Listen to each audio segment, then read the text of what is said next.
Good evening friends, I am advocate Amit Kumar Gupta. आज मैं जो केस डिस्कस करने जा रहा हूँ उस केस का नाम है PP Mahatme versus assistant commissioner of income tax और ये केस 420 ITR पेज नंबर 71 पे रिपोर्ट हुआ। इस केस के फैक्ट्स इस तरीके से हैं। ये केस असेसमेंट ईयर 2000 का है। इस केस में असेसिंग ऑफिसर ने 14 मार्च 2005 को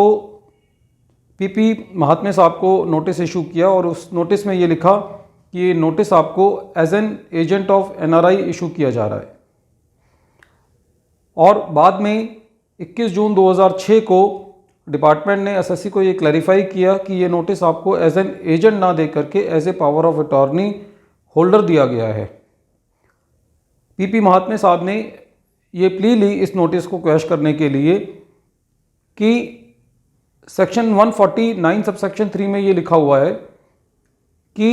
यदि किसी NRI के एजेंट को आपको 148 का नोटिस देना है तो वो आप असेसमेंट ईयर के एंड से विदिन 2 ईयर्स दे सकते हैं।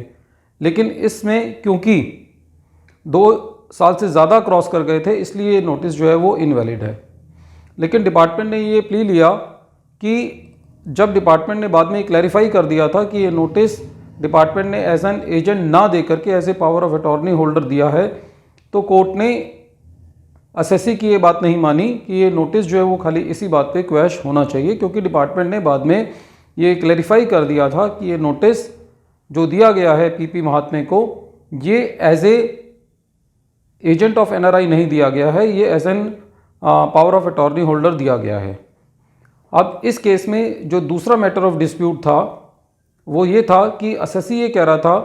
कि उसको जो भी सेल कंसिडरेशन मिली है इसमें कोई प्रॉपर्टी के ट्रांसफ़र का मैटर था और एसएससी ने ये कहा कि जो भी इस केस में प्रॉपर्टी ट्रांसफ़र हुई है वो प्रॉपर्टी जो है वो फैमिली मेम्बर्स के बीच में सेटलमेंट की वजह से उसको कंसिडरेशन मिला है, इसलिए ये जो है कैपिटल गेन नहीं है। लेकिन इस केस में एक सिविल मैटर चल रहा था प्रॉपर्टी को लेकर के और जो पार्टीज़ इस डिस्प्यूट में थी वो पार्टीज़ जो हैं वो एसएससी की फैमिली मेम्बर्स थी। तो कोर्ट ने एक बहुत इंपॉर्टेंट फाइंडिंग ये दी कि खाली फैमिली मेम्बर हो जाने से कोई भी जो ट्रांसफ़र है उसको ये नहीं कहा जा सकता कि ये फैमिली सेटलमेंट ही ज़रूर होगा। फैमिली सेटलमेंट के लिए ये होना ज़रूरी है कि जो सेटलमेंट हुआ है वो फैमिली मेम्बर्स के बीच में हुआ हो और किसी सारे फैमिली मेम्बर्स ने एक दूसरे के या कुछ फैमिली मेम्बर्स ने एक दूसरे के हक में अपना कोई राइट जो है वो एडजस्ट किया हो। तो एसएससी इस केस में ये प्ली ले रहा था कि क्योंकि यहाँ पे एक डिस्प्यूट था और वो फैमिली मेम्बर्स के बीच में था, इसलिए इसको फैमिली सेटलमेंट माना जाना चाहिए और ये इस पे कैपिटल गेन नहीं लगना चाहिए। तो कोर्ट ने, बॉम्बे हाई कोर्ट ने ये फाइंडिंग दी कि खाली इस वजह से कि जो डिस्प्यूट है वो फैमिली मेम्बर्स के बीच में है और बाद में जो सेटलमेंट हुआ है, जो कंसिडरेशन रिसीव हुई है एसएससी को, वो एक्चुअल ट्रांसफ़र की वजह से हुई है, फैमिली सेटलमेंट की वजह से नहीं हुई है। इस केस में जो पार्टीज़ थी,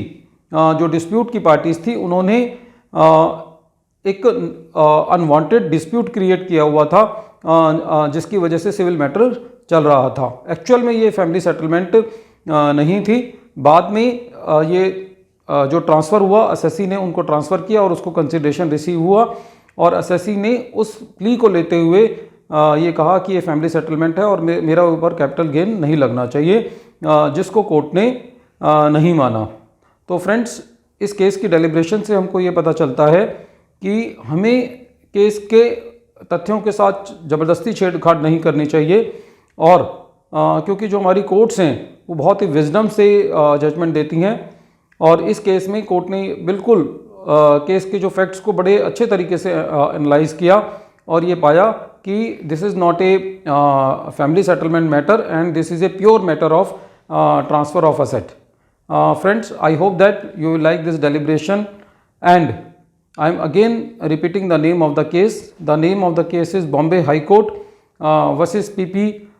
Mahatme and the case is reported in 420 ITR H page number 71. Thank you friends.